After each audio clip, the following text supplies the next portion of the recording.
Hello. Hello. Hello. Hello. Hi. I don't know about the white shirt. I like it. I don't. It feels weird. I feel like it feels like school uniform. My son has these ties with the elastic band. Oh It's yeah. like super easy just to slip on the head. I was Yes. doing the bloody double Windsor knot. The opinion of the OT in the room, like, are elastic bands a lifesaver or are they Yes. depriving children of the fine motor skills of a double Windsor knot? G'day, good people. Welcome to the Grow Your Clinic podcast by Clinic Mastery. Here's what's coming up inside of this episode. So how do you build the trust with new referrers? You almost need to have a bit of a mad experiment scientist approach to this game of relationships. There's different ways to engage in marketing. I think it doesn't have to be going into the clinics and introducing yourself and being in front of people. A healthy relationship not reported on is not a healthy relationship. One no is just another step closer to a yes. You got to play the 50 to get the 5. Make it convenient for the other person and lower the friction and the barrier to entry to that relationship. I think that's just the principle, and there are different practices. How do you handle rejection? I'm pretty arrogant. I'm just like, they're lost. This episode will be right up your alley if you're looking to get more new patients. We're diving into getting referrals from your network. And trust me, you'll want to hear Hannah's take on how to build trust with new partnerships so that referrals happen quickly. Plus, stick around for when Jack shows the partnership tracker that ensures no referral source dries up ever again. Before we dive in, today's episode is brought to you by alleyclinics.com. If you're the kind of clinic owner who loves to feel organized and stay ahead of the chaos, you'll love Alley. Think of it as your digital clone. It's the single source of truth for all your clinic's policies, systems, and training. Test it for free at alleyclinics.com.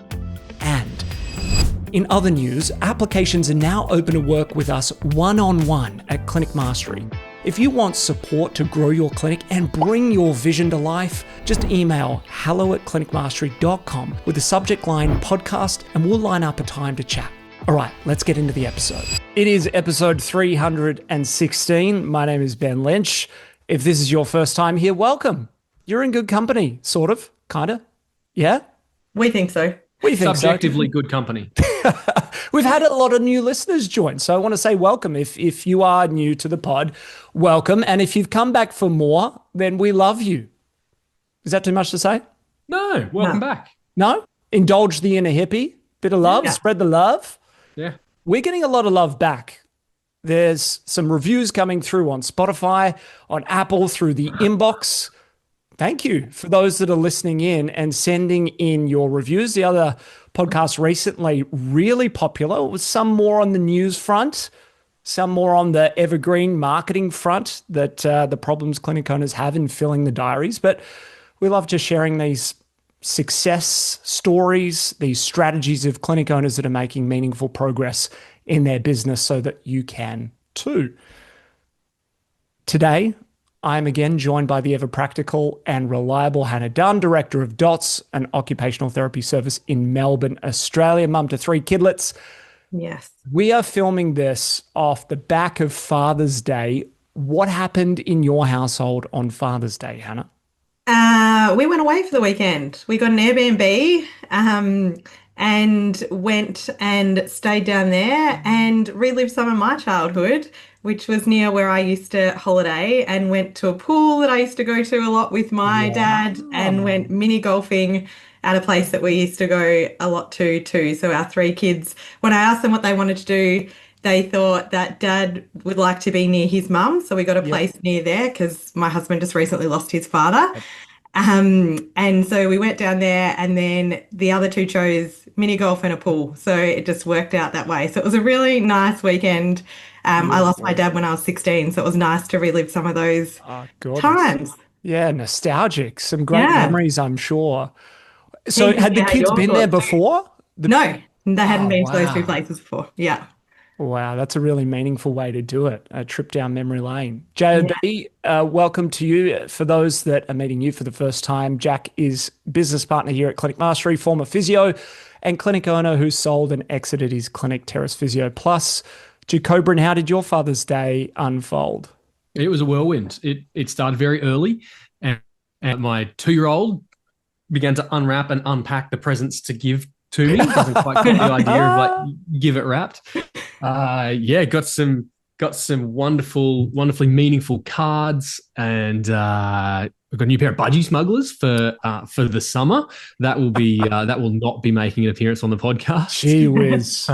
Thanks for the and, visual. And we had a lunch with my father-in-law. My dad's away traveling at the minute, so big lunch with some friends. We had a lunch for a single mum and her young son, who the dad isn't around. So we try and make family and Father's Day for others significant as well. So yeah, that was our Father's Day. Oh, very nice. That's a wonderful touch. My Father's Day was great. Spending it with my dad, my wife's dad. He's in Mildura, which is out of town in outback Victoria. He wasn't able to get here, but it was lovely to connect. And how's this? Quite surprising, Jack. You'll be familiar with this. I greeted my mum. Hey, good to see you. And then I looked up and my sister had returned from overseas. Wow. CJ used to work part of the team here at Clinic Mastery. Surprised everyone. I'm claiming it. She came back for me, but whatever. And she arrived for Father's Day and surprised the whole family, which was really nice. So we got to hang out, spend a bit of time together, and have some fun. It was a beautiful day. That's so good. That's good. Well, hello, CJ, if you're listening. Yeah, CJ, welcome back. Welcome back. Well, before we dive in, as an extension of this podcast, we have a section on our website at clinicmastery.com called Free Resources, so you know the price is right. And there's a bunch of goodies there, but I want to point your attention to something very specific. So we love helping clinic owners to generate new patients, and one of the most important times that you need to do that is when you hire a new practitioner or a new therapist and you need to fill their books before their first day. So we've got a guide there for strategies on how you can do that. So head along to clinicmastery.com/free-resources to get that guide, which will accompany this episode and the next few as we talk about how you get new patients. Now, before we unpack referrer relationships and building that part of it, JOB, we want to touch on Clinics for Good for a moment. So I just want to give a little snippet. Would have been what, 2017, 2018, that event where you stood up, right? Yep. So we're in the room, we're talking about, okay, why do you want to grow your clinic? What is the meaning behind it? Perhaps what's core to your purpose in going through these lengths to create a business? And you stood up and you said something to the effect of, I want to be able to write $1 million check to the charity of my choice, which is the Good Life Foundation. I know sometimes you like sharing that, sometimes you don't. If you feel uncomfortable, fair enough. But I think it inspired everyone in the room that day. And we started to hear more and more of these stories of clinic owners who did have charities or organizations or causes that really mattered to them. And they were just going about their business, kind of doing it discreetly behind the scenes. And that's great because they didn't want to be seen as virtue signaling. And there's always this awkward sort of trade-off, right, of trying to share and inspire others, but also not come across as like, oh, that's gross. So it was in that moment that I think you inspired a whole bunch of clinic owners who hadn't thought of it to think about what is the meaningful extension of their business, the causes that matter to them. And maybe it was in their profession, maybe it was external to that. But you then brought that into CM, and perhaps not a lot of people know what we do on that front. So I thought it'd be a great opportunity for you to share a little bit about what Clinics for Good is and how we do it at CM. And then Hannah, for you to add some sound bites about how you do it at DOTS or you've seen it at Clinic Owners. But Jack, over to you to sort of tee this up for folks. Yeah, thanks, Benny. There's a number of different, I'll say, outworkings of Clinics for Good. I'm going to share a portion of my screen here, so forgive me for the turbulence on YouTube. Beautiful. There we go. And so one of the components of Clinics for Good is that we give every time someone joins one of our programs, every time someone completes a report, one of our members completes one of our monthly progress reports, for us, that triggers giving. We've been doing this for years now. And so primarily our giving is focused through micro loans. And and a program called B1G1 and Opportunity International. We provide small loans, particularly for women in developing countries, to start up businesses to support their families. It's a phenomenal program. You can see they've given over 2,000 loans, and each time those loans are repaid, they are recycled and redonated or relent. And so as we help clinic owners to grow their business, so we help those in developing countries also to grow their business and release them and their families from poverty. We also, here you can see, we provide 800 plus days of food, 4,000 days of sanitation for women in need, for nearly 5,000 days of education, and 55,000 days of water. But primarily we give through our microloans, which is a wonderfully proven method of development in releasing people from poverty. So super excited to make our monthly contact every single month. And, an extension of that in terms of Clinics for Good is helping clinics to become clinics for good themselves in whatever meaningful way that looks like. For me, that was, I have vision to write $1 million check for my chosen charity and church, and giving along the way. It's not just like building this stockpile. It's like, no, I want to give along the way as well. It looks different. It might be financial, it might be time contributions, or it looks different for everyone. But the point is that we exist for a purpose greater than ourselves, and to help and impact more and more people over time, Ben. I love how, you've blended in that we help businesses in the clinic domain, and we help them grow. And then by doing that, we're able to help businesses that don't have access to funds and finances to get going. It's a virtuous cycle, which is really beautiful. Hannah, how have you incorporated some of this, or seen other clinics incorporate giving and their causes that matter to them into their business? Yeah. For us, it's about thinking about where we're sourcing some of our products from and things like that. We have artwork through all of our clinics from Jelly Bean Street, and Jelly Bean Street are an organisation that do artwork workshops with kids, and then they digitally create those artworks into like their drawings and things into an artwork piece, and then they sell them on their website, and the families can choose which charity the sales go to. Yes. So we get all of our art through there, and then we choose charities that align with our values. So it might be the Royal Children's Hospital, someone who supports our kids that we work with. We've also given back in other ways. It's just been timely. We had one of our team members whose family was in a flood-affected area, and so we donated to that community, and we've donated to a community overseas that was one of our families, linked to one of our team's families as well. Yes.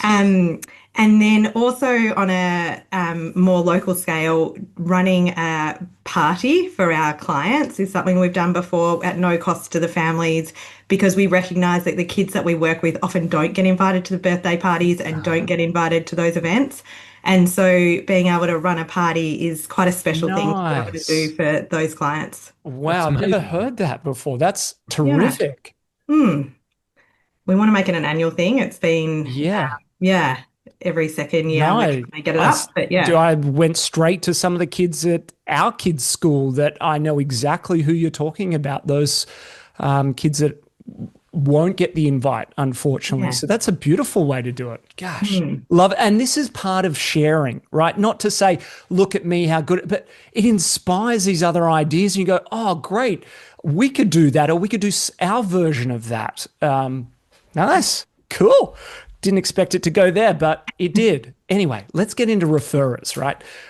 We talked a little bit about Google ads and Facebook ads last session. We're going to continue down the digital side of things, but so much of being a health professional is building up great word of mouth referrals, especially from businesses or referral partners, other professionals that refer to us. Let's kick off with a bit of a story, Jack, that I heard you somewhat recently share, that you were a patient at a podiatry clinic, get it out, Ben, and on the intake form, you were asked about your specific health network as a patient. You were asked about, I think you mentioned your psychologist, your doctor, and you mentioned, hey, this is quite a great way for this clinic to build out their referral network. Do you want to just expand on that, about how we build out referral networks? Yeah, I know Shane Davis and Profeed have been doing this for eons, but as a patient stepping into a clinic, completing and it's so nice to be on the other side. Sometimes we forget what it's like because we create forms all the time, and the experience in our clinic we see tens, dozens of times a day often. But to sit in the welcome room as a patient, to receive the emails and the communications, it was a very eye-opening experience, and some of the emotions that come out of that. Nevertheless, popping in, the request there was, who was a part of your healthcare team? We'd love to share with them as appropriate in this journey, or to connect with them to broaden our networks, basically. And I thought, well, that's a really easy. I'm happy to answer that. That's not a secret at all.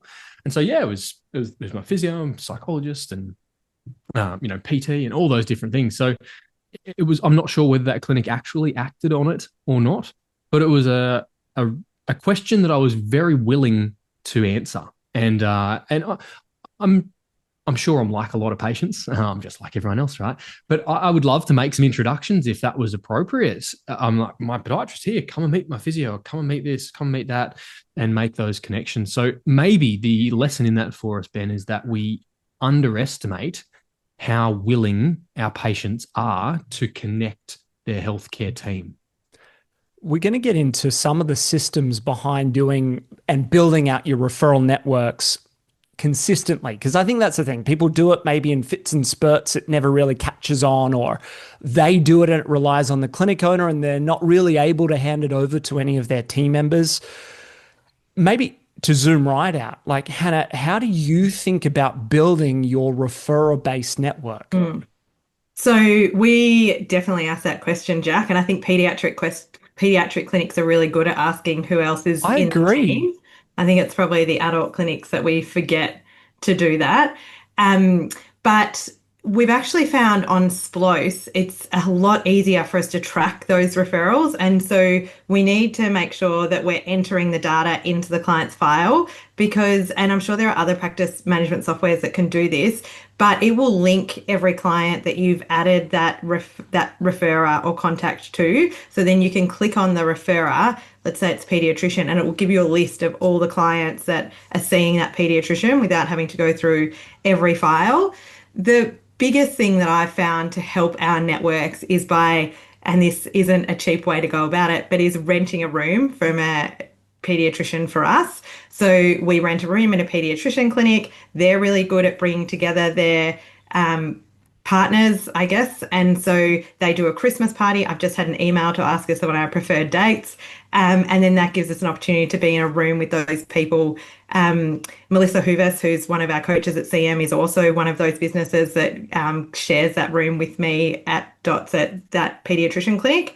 And that's been probably the most successful way. So when we went into a new space in Bundoora, which we hadn't worked there, that was one of our areas that we grew into, we actually just went into a room with a speech pathologist and rented their rooms for the first 12 months, built our caseload, and then went out into our own clinic. And that has been the most successful way for us to build up those networks. And we think of it sometimes like our marketing budget, because it can be an expensive way to go about it.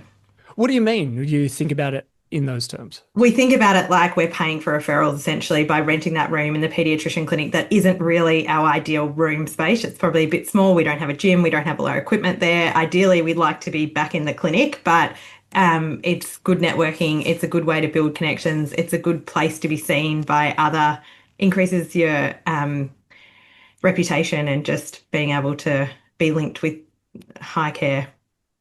You know that Jim Collins, I think it's Jim Collins's book, he talks about fire bullets then cannonballs, essentially to calibrate where you're going to make the big bet in the end. It almost sounds like you're doing that, Hannah, where, okay, this is a small step for us to test a new suburb or location without kind of betting the farm, taking out a massive lease over many years and got all these square feet to fill. You're actually getting in close, very proximal to an ideal referrer, building the relationship and then going, this is sustainable. Is that how you've thought about it? Yeah, absolutely. And it makes a lot of sense too, because often people think in these arrangements, Hannah, you might pay a percentage of revenue or revenue, and that's a rent cost or an occupancy cost. And it is, but it's more than that. It is often a rent cost and an admin support cost if they're providing any admin, and a lead generation cost. And so people go, oh, X percent is too much. Well, it's like, yeah, but if you broke that percentage down, it's actually very reasonable to expect, 5%, give or take, of your revenue to go towards acquisition and new leads. Yes. And it doesn't have to be a whole week or a whole month or a whole day. Like we're there for 4 hours a fortnight. Like that's what we're in the pediatrician clinic. And we just get through 4 and then we're out of there at the moment. And that might build up. We used to do a day a week when they were in a different building. How did that relationship come about? I was really scared to approach them and ask if there was rooms available, but essentially I had outgrown one clinic first and I sent out just a whole lot of letters to all these different people that were referrers and said, does anyone have a room that we can rent? And that was sort of 12 years ago, and people weren't, it didn't feel like the people were renting rooms as much. They tended to go out and just sort of get their own clinics. And so I had a psychology clinic come back and say, yes, we have a space for you. And so then I just put one therapist there and we've sort of just tested the waters that way. And then the speech pathologist in Bundoora called us and said, we want to get OTs on site. Would you be willing to do that? And this is what I was thinking of before. The one thing that I've come not to negotiate on now is I won't go and work in someone else's practice as dots and run under their brand. I'll only run under our own brand so that it's a partnership. Whereas a lot of places might ask you to like hide your business name essentially and utilize them. So because I want to make sure that we're keeping the client's contact details, that we're keeping those referral contacts, that we're not referring. And if we were to leave those rooms, they can't just slot another OT in and be like, oh, you know how we've always had OT? Gotcha. Yeah, I like that. And because you're beginning with the end in mind, there's an intention here, of sort of long-term sustainability of your clinic, but also intentionally building relationships that hopefully, I assume, those relationships persist beyond the room rental. Room rentals are the icebreaker, the establishment, and beyond that, the relationship persists irrespective of location. So, Hannah, how do you build the trust initially to get the referrals coming in the door? You're proximal, just physically in the space, but still there needs to be that trust that I can refer someone to one of your therapists and they get the great care that I want them to have, they need to have. So how do you build the trust with new referrers? Yeah, I think it's about consistency. Like we make sure that we send those letters back, whether you're in their rooms or whether you're somewhere else, like that you're not co-located is the words I'm looking for. Making sure you send those letters back. Make sure you send back the Medicare letter that says, yes, we've picked up this client. And then at the end of service, you're sending back to say, yep, we've completed our 5 sessions. This is what we recommend. Making sure that you're updating them if there's anything. Like for a pediatrician, for example, we might send a letter to say, we're looking at dysgraphia. Is this something you can further assess? So this is why we're thinking that this might be what's going on. The pediatrician sees them once every 6 months potentially. And so they need your help to guide their appointment. If your families tell you that they've got an appointment coming up, send a quick summary letter. I think the other thing is asking pediatricians, or not necessarily any referrer, what they want. The reason peds come to mind is because they're our biggest referrers probably. But I actually spoke to the peds and said, hey, I've got this great idea where, this is probably 5 years ago, I've got this great idea. I've got these USBs that have, maybe longer than that, given it was a USB 10 years ago, that I want to create like a video where we're welcoming and just explaining about our team. And the ped was like, no one's watching that. She was like, we're not putting it in our computer and watching it. She's like, just print out some paper. We want something we can stick up, something we can put there on the pin board that makes it really easy so that when we get a referrer in or someone sitting in front of us, we can just look over and go, here's the contact details. It's such a great point, Hannah, that you raise. I think one of the questions that we'd love to ask a potential partner is, what's your single biggest frustration when you refer to physio, podiatry, to the dentist, to the OT, to understand, of your existing relationships, what is a challenge? What's frustrating? And it might be, it's hard. It's not convenient. I'm not sure who to refer to or how to refer. So actually just starting with that question may reveal some of these things. Like you said, the person you're working with goes, it's just a bit clunky. None of us are using it. How can you make it easier? And you're like, absolutely, I've got a solution for you. So going straight to, what are some of the challenges that you have when you refer to someone like me? And also, what are the triggers that make you refer to someone like me? Certain condition types, patient types, etc., to really understand their world. I find a lot of clinic owners or practitioners, and I've been guilty of this in the early days, just rush in to try and pitch everything that we do. Yeah, every piece of tech and equipment and tool and methodology that we employ. And it's overwhelm. I think being able to understand the needs of that partner is a great place to begin. Jack? Yeah, this came up in a mastermind actually last week. There was a lot of stress and anxiety about going to meet doctors or medical centers, GP clinics for the first time. And a lot of the experience from the room and the advice from us as coaches was you don't need to over prepare for these things. Go in seeking to understand, asking questions about their problems and their challenges, and then be the one that solves those. And you don't have to solve it on the spot either. That is your key to your next meeting. It's like, great, I'm really glad I understand what are your frustrations and problems with working with X profession. Let me go away. Let me put something together. Is it okay if I pop back in 2 weeks' time and we can talk through how we might be able to solve those pain points for you? So you don't have to feel the pressure to come up with a slide deck or a pitch or a in-service presentation. It's like, these are people, and people trust people, people refer people. And so connect on a human level, find out their problems, and then be the one that provides the solution.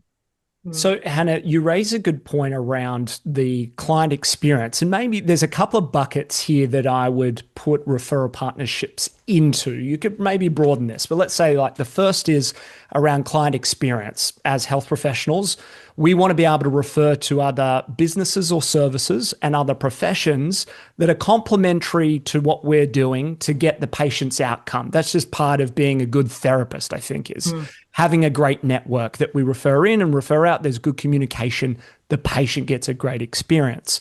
And we want to do that and that be a key objective to meet. The second is, and in no particular order, is the new patient avenue. Okay, I want more referrals from people like this. As you said in the pediatrician case, they have clients that could also benefit from your care, and you're hoping that those clients make their way through to you at an appropriate time so that you get new patients as the outcome. The other one is that you could think about partnerships in the context of building your team of new therapists. What partnerships, working with a clinic at the moment that's working very closely with a university and the pipeline of new graduates coming through. So I know the angle here is predominantly on patients, but also when we talk about partnerships and growth, facilitating a growth, think about the next generation of talent that's coming through. And maybe the other one that I would add is the training, mentoring, or development of your current team. So what partners might be able to contribute there so that your team maybe can serve more people during their day, during their week as well. So I think it's important to understand that there might actually be different angles of approach depending on the person that you're working with. Maybe it covers all 4 bases, maybe it covers just one, but being cognizant of what is the outcome that I'd like from this partnership, ideally. And also one of those, I think, is that they might just be able to refer you on to the next person.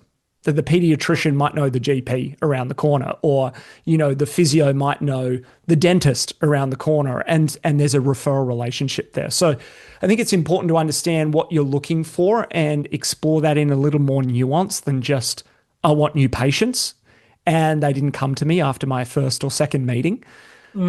That, I think, helps you prepare and think about how you nurture the relationship, moving forward. I'm interested in, Jack, when you go through the lengths of the communication piece, we're writing letters, we're writing notes, we're doing all the right things for the patient care, but you're not quite getting the referrals back. You're going, is this worth all the effort? What do you say to that clinic owner that is doing those things? Yeah, it's a really good question. Is it worth the effort? And I'd say, well, we need to be able to quantify what that looks like. We need to be able to measure the impact of some of these relationships. And so I would say that speaks to tracking and having the systems to be able to identify where referrals are coming from. And we've got a dashboard for this, Ben. I might even share my screen if that's okay. You for those love watching tracking. along, those who watch along on YouTube. Part of the dashboard that we provide for our members is around being able to know who are your professional referrers, how many referrals do we get from them, and how have we communicated with them or met with them. And so this is how we know whether it is working or not. If we backpedal a little bit before that, Ben, it might have something to do with the initial collaboration strategies that we used. And again, inside the dashboard, the members as part of both of our programs, Elevate and the Academy, there's 29 different ways that you can collaborate with a potential partner. It might be to do some professional development with them. It might be to do some clinical observations. It might be to feature them on your website, or 26 other examples. But having a system matters. Having a process matters. And, I recall Daniel Gibbs, when he was mentoring me in my clinic owner journey, mentioning a systemized, randomized acknowledgement process. And it needs to be systemized for us on our end so that no one slips through the cracks, and so that there's a repeatable process for us or our team to be able to run through. But it needs to appear randomized. And I say random in inverted commas. It needs to appear organic and authentic to our partners on the receiving end. So it's systemized for us, randomized for our partners, and it's an acknowledgement process that continually nurtures that relationship over time. Now, that's something that some people find really challenging. There's some great resources, books, YouTubes that we can point to in order to help you with your relationship skills, communication, etc. But having a system that makes sure nothing falls through the cracks and there's a repeatable process so that we can action and execute and measure really does matter. And Jack, who is filling out that form? I think is going to be... Well, that's right. Now, the beauty of Google Sheets, right, is that anyone can fill it out. And ideally, it would be collaborative. Ideally, each referrer would have an assigned person in your clinic that is responsible for that relationship and responsible for reporting on that relationship. Because here's the thing. A healthy relationship not reported on is not a healthy relationship. I can imagine your date nights, just whipping out the scorecard. Yep, how are we going here? You didn't reply to my text quick enough. 6 love you text messages and you sent me 4. Yeah. We've got Cheryl Yee in our community at Clinic Mastery, who is the director of speech, speech pathology, and we are located in the same area. And every year, without fail, we get a gift from Cheryl and her team. And every time I get it, I think, she's really outdone herself. Like, sometimes it's a cookie that's got their logo on it. It's just something so simple, but she's so consistent. And I would say she is one of the only referrers that is as consistent, and that we get something sometimes throughout the year. She's really good at jumping on those events with, like, if someone opens a new clinic, if there's something like that. So I think those are the things that stand out to me when it feels really thoughtful and it feels really connected and aware. It's a great point. Shout out to Cheryl. So then, Jack, you're an introvert. Not everyone's going to love getting out there amongst the professions and having a chat and, nurturing these relationships. Some people feel a little bit awkward. They don't feel particularly confident. They've given it a try and didn't get the response, didn't get the results that they wanted in referrals, as an example. They're like, it's too hard, it's too much work, I haven't seen the fruits of it. Is it still worthwhile for those people if it doesn't come as natural as, say, a Cheryl? Great question. And I've got a number of retorts in mind. I think sometimes you can have comfort or you can have growth, but you can't have both. You choose. And now I'll say, for me, on any measure of personality or temperament, wherever the relational, extroverted, sanguine side is, I'm on the opposite. Give me solitude any day, and solitude and spreadsheets, and I'm in heaven. However, I can't just rely on my personality differences as an excuse. we build clinics for good through relationships. And just because it's not my bent or my style doesn't give me any excuse. And so what do? I invest in my learning, my growth, and my developments. And being a part of the SAM community has been foundational for that. There's a couple other books that come to mind. I might share screen here. Influence by Robert Cialdini. It's an old classic, but it is an absolute banger. Fantastic book to help you relate and influence amongst your circle. I love Adam Grant. Again, this is like 15 years old almost, but Give and Take, an amazing book on being a giver and the results that leads to.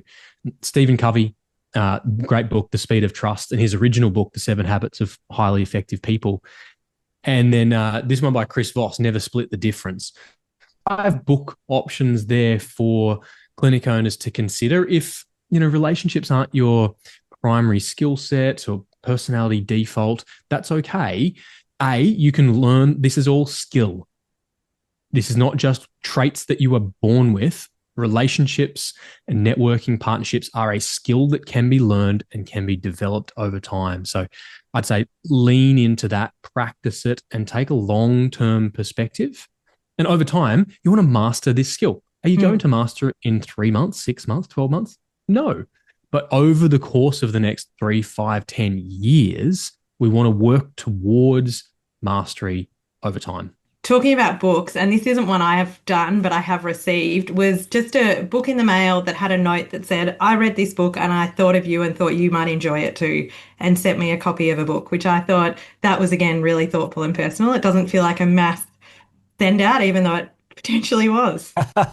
I think so much of this, we talk about the input being communication, regular communication. Perhaps the outcome of that is staying top of mind for our partners so that, as you said, Jack, when they think to refer, they think of you.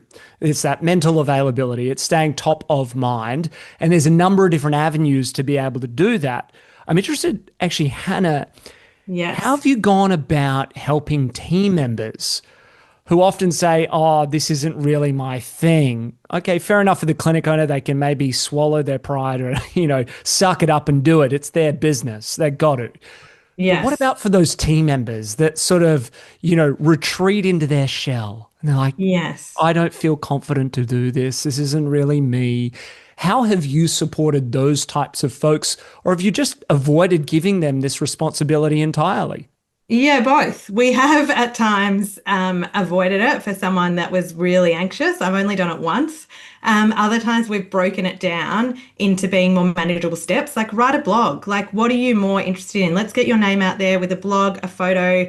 It is a requirement on their first day, or I give them the option to do their makeup and do it the second day, for a headshot that we just do in the clinic in front of one of our artworks that we were talking about before. And then we've got that image that we can just use as a stock standard image. Everyone looks pretty similar. And then for those that are more outgoing, we've got requirements around social media posts. So if you work one day in the clinic, you need to do one social post per quarter, 5 days in the clinic, 5 posts per quarter. That's because of the size of our team. We don't need as much content. But for some people, they've got their faces in it. They're doing really fun things. They're doing the trends. Other people, they're taking a photo of a book. They're posting about a favorite book, or it's got nothing to do with them other than the hashtag that it was them that was the one who created it. So there's different ways to engage in marketing. I think that doesn't have to be going into the clinics and introducing yourself and being in front of people. Spot on, Hannah. That's what came to mind for mine. We're in 2025, or at least at the time of recording. Now, face-to-face interaction is highly valuable and encouraged, but there are other ways to establish relationships. You can get on the phone, text message, email, social media, Zoom calls. There are so many ways to relate to someone else. This is really about creating win-win relationships where we give, and as we give, so you shall receive, and contributing to solving problems for other people. It's the giver's gain mentality, as Shane Davis would say. It's a great point, Jack.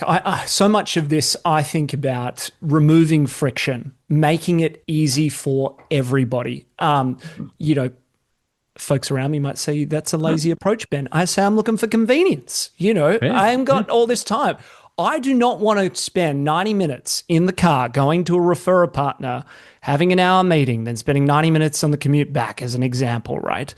And so, how can you make that more convenient? To your point, Jack, and I know if Shane was here, he'd be saying, yeah, but you got to be in person. Some of these relationships do need it. Okay, granted. But,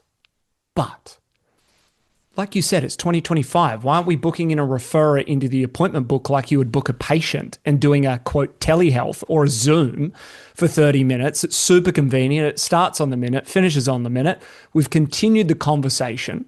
As an example, we have a bit of an agenda or a structure for continuing our collab. The next is, and the brilliant tools of like a Slack or a Google Chat, they're often used in these other businesses just like yours. So being able to invite them into your workspace, like how many of our Slack channels, and I've seen a lot of clinics, have their partners, their referrer partners inside of their workspace so that they can communicate, with ease. They're removing friction. Right. Or you're using a tool like Loom to do a video reply to an email or to a message or a voice message to add tonality and build that sort of deeper relationship than just, an email exchange that gets lost and I didn't see that email. So there's some really just smarter ways to go about it that aren't that much more effort in 2025. And that's a really good distinction. Back to your point of how do we lead our teams to participate in this? Certainly noted that team members might have varying degrees of confidence or anxiety or skill level or deficiency thereof. The point is that there are many ways to go about this, and it is a journey with our teams that we have to train them on over time. We can't expect them to pick it up and run with it. We need to train them and develop them. But to the point of why does this all matter for them? This is a key component of building your ideal caseload.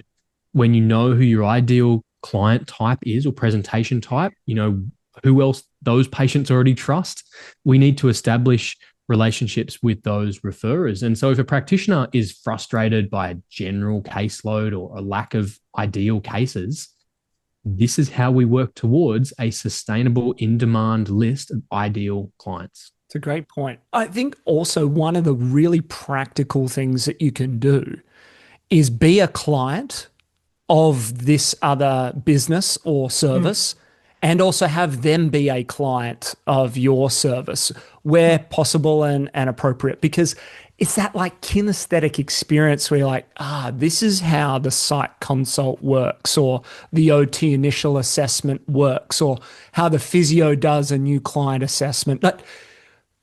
That makes it so much easier when I'm referring to know exactly what my client's going to experience and articulate it with clarity.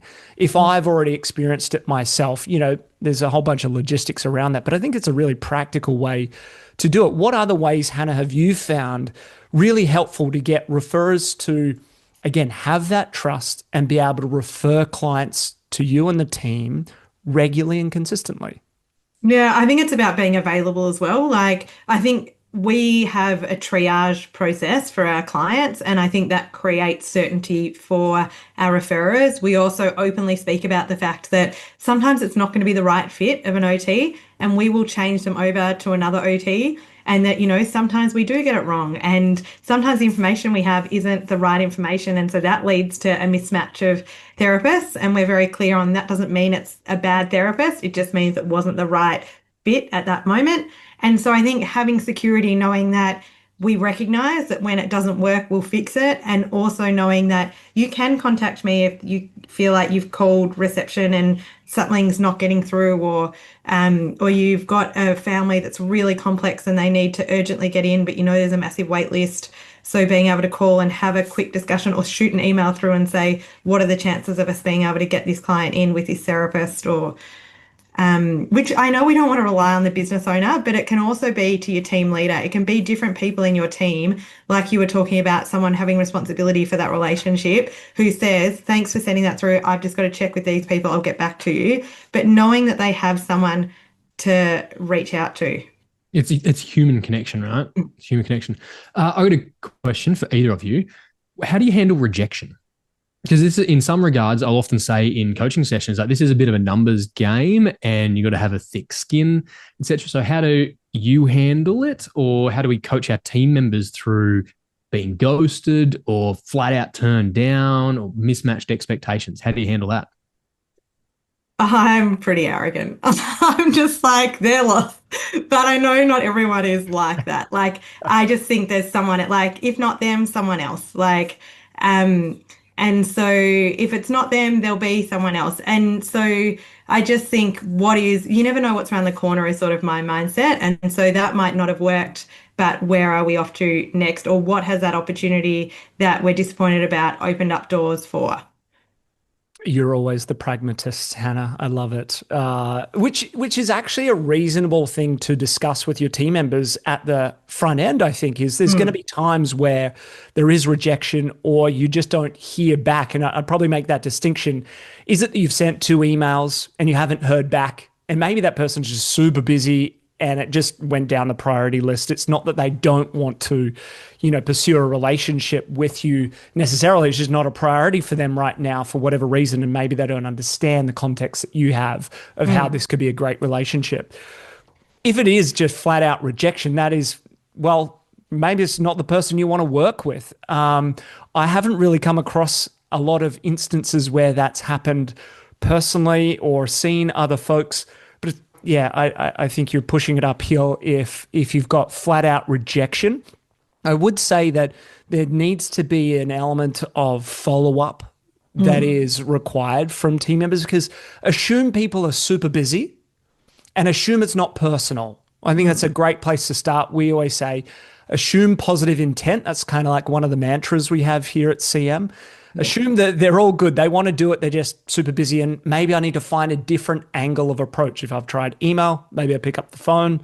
If I've done that, maybe I send a video. If I've done that, maybe if it's convenient, I can, stop in and knock on the door, so to speak. It depends on the type of relationship that we're pursuing.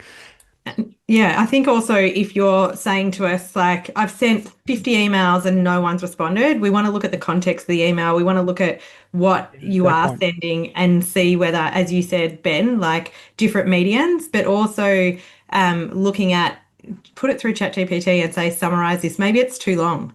Maybe we need to get Great point. specific, use bold, whatever it is.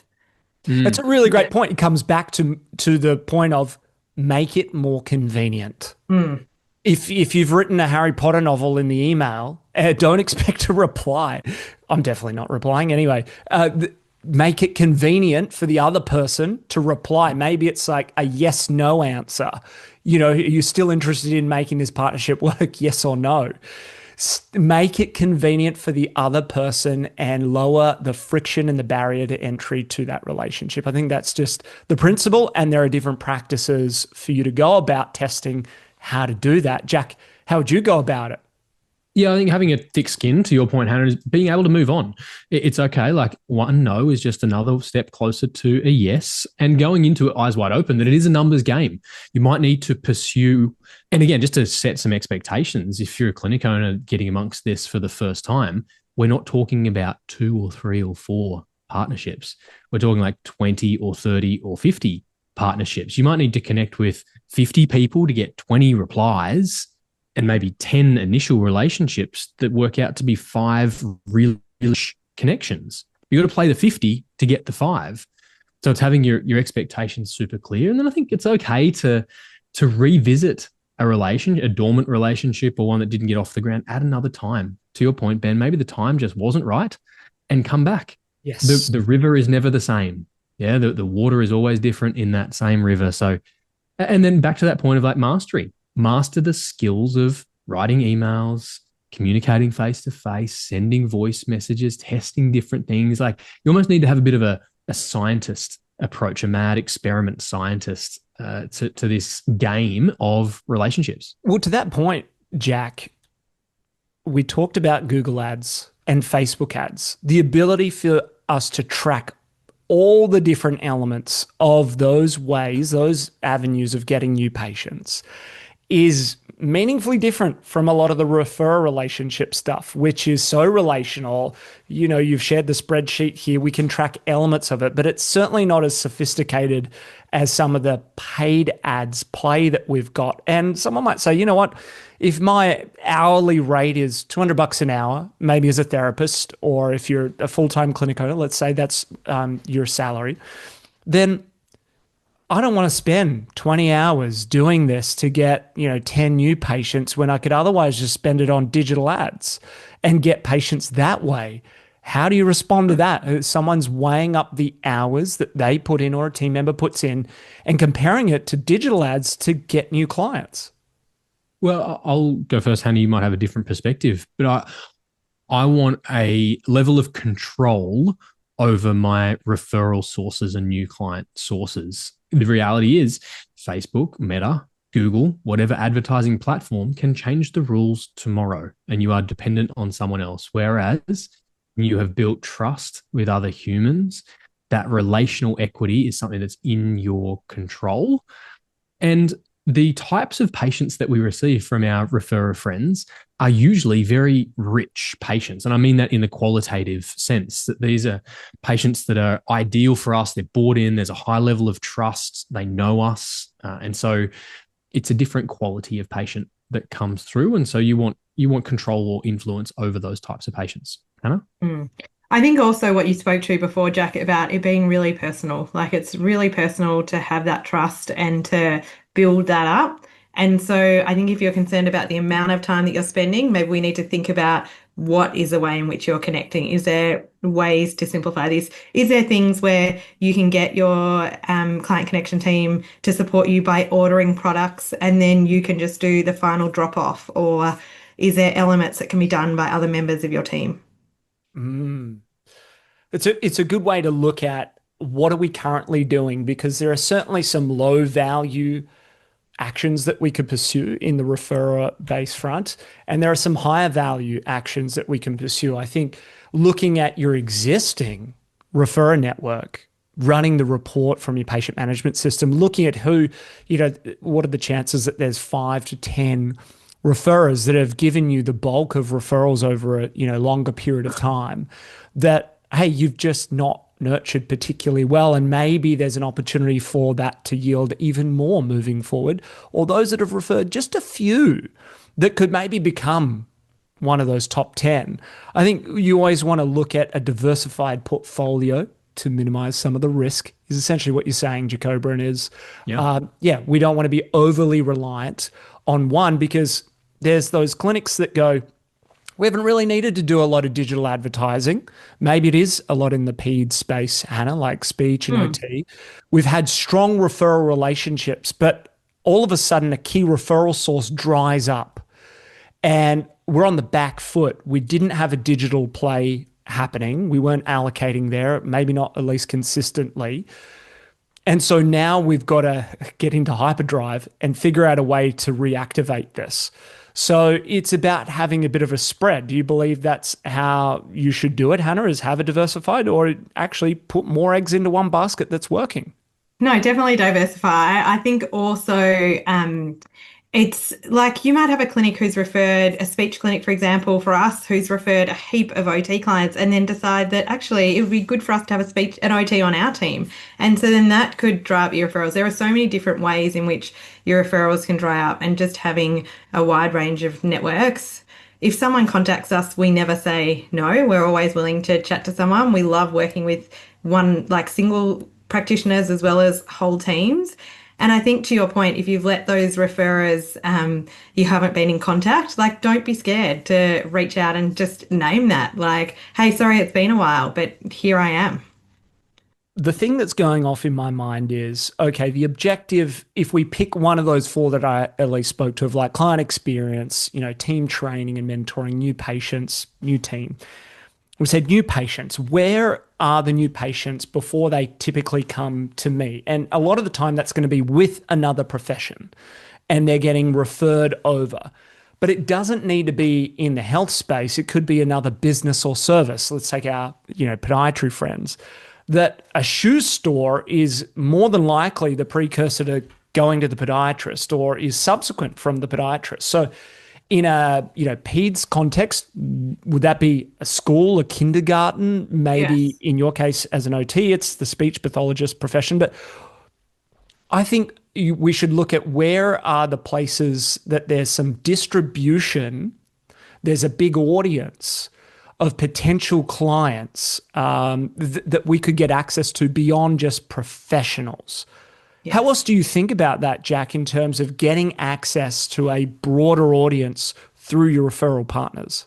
When you know your ideal clients and you know their avatar, you need to know who they trust. And you can think of that in sort of concentric circles in a way. Yes, they'll trust other health professionals. Will they trust other service professionals is a great one to think about. And, I often use the example of, say, a physio clinic owner. Maybe you like working with netballers, sort of mums in their, say, 40s or 50s. And so they play netball. Netball is a great sport. That's me. I play netball every Tuesday night. And have you got a knee or an ankle injury? Not at the moment. No, just But we do wait. have some players out with injuries. But it sounds like you need orthotics. I probably do. Lower back pain actually comes about after netball orthotics. games. Nevertheless. And so when I think about that particular avatar, it's like, well, yes, they might have, if I'm a physio, they might have a podiatrist or a psychologist, but they also probably have a hairdresser. And they probably have a certain type of car, if I know that avatar well, that goes to a certain mechanic. And they probably wear a certain type of footwear for the shoe shop or a certain type of active wear that I can go to the Lululemon or the Lorna Jane store. It's like there's so many other people that our avatars trust or already shop with. So that's how I like to think about it. Who else do they spend their money with, or who else do they spend time with? It's a great sort of filter. So for those I would also think about farming those relationships. We just finished speaking about what if we need to go into hyperdrive mode? So you don't want to have to go into hyperdrive or hunting mode because that desperate, you can smell that desperation coming. And so it's exhausting, it's stressful, and it's a shallow relationship. So we're far better off farming our relationships, developing trust, getting credits in the emotional bank account over time so that if and when we need to make an explicit request in those relationships, it's based on a foundation of health. There's so many different solutions that we have here, so many strategies and systems of how you can support these relationships with your referral network. But if I was to ask you for one, what's the one action that a clinic owner listening in, a practitioner listening into this is going, all right, you've brought some energy back into this for me that I'm going to go do something. I've got some time in my day-to-day and I'm going to nurture my relationships or build on those relationships. What is that one thing? I'll kick it off and I'll say that I think the first thing is, can you set up some version of tracking, a central place that you can come back to? You didn't think I'd go to spreadsheets straight away, JB, did you? You've changed. No, surprised you there. Prison changed you. Yeah. That's the effect you're having on me. It's really positive. Anyway, You're welcome. So I would go to some version of, okay, who are our current referrers? Let's have a look at those. Let's get them onto a piece of paper or a spreadsheet. And then let's start to formulate who we're going to, approach next, or we're going to figure out, the 5 to 10 that are part of our focus over the next 1 to 3 months. So I would actually start there by identifying the who, by assessing the current stats and the current referrals that are coming in. Jack, what would you suggest? I would list out the top 10 partnerships that come to mind. And whether that's the top 10 as in top 10 that refer or top 10 dormant ones, I don't mind. Just list 10 potential or existing partners and connect with them with value. Maybe you give them something, send them a book, to Hannah's point. Maybe you introduce a client to them. Maybe just check in and say, what's frustrating you at the moment that I might be able to solve? But connect and solve a problem, add value, and then let that relationship flourish. I like that idea of referring to them, and that is a meaningful way to add value and get top of mind. Very nice. Hannah, what about you? I would get really clear on your client avatar and think about where they are. Think about who those referrers are that are outside the box a little bit that you can refer to. I know Jack and I just want to keep going, but I know Oh, got I one know. more. We could go forever on this. I am gonna go one more though. Something that Ben, you and I learned from Roger Hamilton back in the day. Here's what I would do. I'd actually scrap what I originally said. That's the second choice. This is what I'd actually do. I would connect referral partners together. I would dovetail them in and connect. When you can introduce two people together, they assign the value of that relationship to you. And so I would connect the podiatrist with the psychologist, the speechy with the netball club, the shoe shop owner with the Lululemon shop owner, and connect to other people and let those relationships flourish and watch it come back to you. Ah, beautiful. Well, for those listening in, we're going to keep going down this line of how do you get more new patients in the digital front and on the relationship front with those in your network. Again, head over to clinicmastery.com for the show notes of every podcast, but also the free resources section. Download plenty of the assets and resources that we've got for free, and just make sure you take action. All well and good to learn this stuff. Do it and then tell us how you went with it. We love hearing the feedback. Jack, Hannah, thank you once again for your insights, your stories, your tips. We'll see you next week for another episode. See you. Bye. Bye-bye.